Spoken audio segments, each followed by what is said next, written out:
Vamos acompanhar agora a participação da Ivani, de Goiás. Boa noite. É um prazer estarmos de volta mais uma vez ao vivo.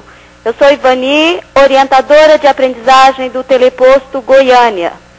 E estamos certos de que a alfabetização é um processo contínuo e permanente. Porém, acreditamos que a base fundamental consiste na capacidade de ler e escrever. Perguntamos, o que justifica a promoção de alguns alunos de séries iniciais sem que tenham ainda adquirido tal capacidade? Haja visto que encontramos alunos em séries adiantadas, com grandes defasagens de séries anteriores, e por mais que tentamos negar, existe um guia curricular para cada série, e nós, professores, encontramos dificuldades para trabalharmos os conteúdos anteriores e cumprirmos com a programação da série atual. Muito obrigada, boa noite. Obrigado a você, Ivani. Volte sempre aqui ao Salto para o Futuro. Kátia. Ivani, essa problemática da promoção automática, né, da promoção e relacionada com o que você mesma coloca, um processo mais contínuo, um processo mais demorado. O que embasa, do ponto de vista político-pedagógico, as propostas de escola ciclada? O que embasa é justamente mexer num ponto que era um nó fundamental para o processo de alfabetização, que era o tempo escolar. Dar um tempo um pouco maior para determinadas crianças chegarem em um determinado patamar. Fundamentalmente seria isso. Então, a escola deixou de reprovar, né, as escolas que assim se organizaram, deixaram de reprovar para dar esse tempo um pouco maior, considerando várias questões.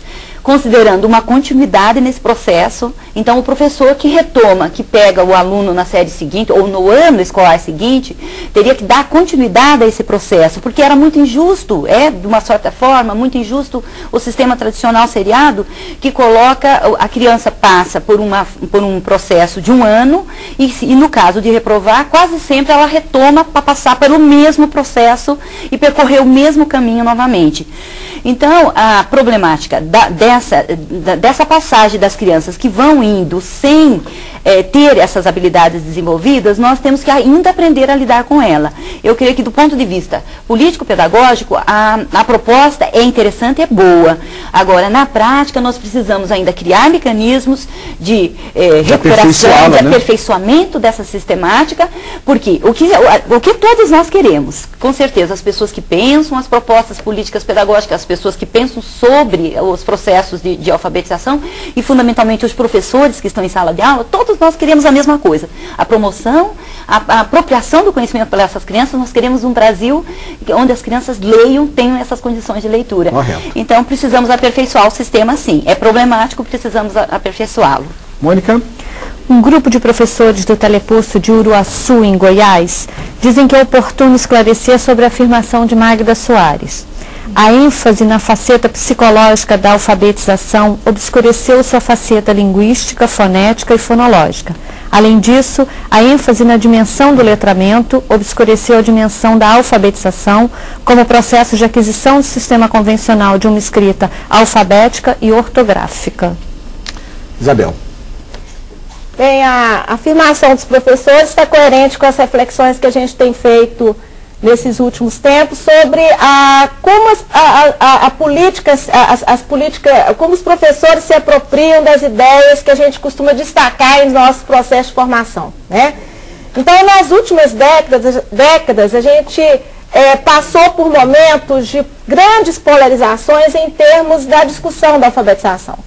Por exemplo, a partir da década de 80, a gente colocou um foco muito forte nas formas com que a criança, nas formas de raciocínio da criança quando ela está aprendendo o sistema de escrita, que é a faceta psicológica, né? E talvez com esse foco, né, nesse processo de construção, a gente tenha se esquecido de que existe um conteúdo da alfabetização, existe um conteúdo a ser alcançado que está no campo dos estudos da linguística e de outras áreas do conhecimento, né? A mesma coisa aconteceu com o processo de alfabetização, né?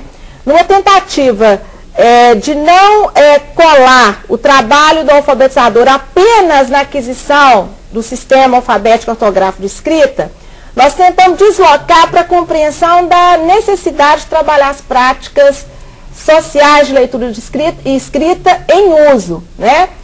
E muitas vezes deslocamos tanto que o processo de alfabetização acabou perdendo um pouco a sua especificidade, né? É como se um professor alfabetizador fosse um professor de qualquer nível de ensino, né? Ele não sabe o que está dentro dessa lógica do letramento, que faz parte da questão da alfabetização. Que também a alfabetização está no contexto do letramento, ela faz parte, mas ela é específica, né? Então essas reflexões a gente tem que continuar a fazer, mas sempre correremos o risco de, ao divulgar determinados paradigmas, focalizar muito, né? E nos prendermos esquecermos de relacionar todas as dimensões envolvidas na alfabetização. Bem, é hora de fazer uma pausa e depois do intervalo, nossas convidadas fazem as suas considerações finais sobre o tema de hoje, a organização das classes de alfabetização.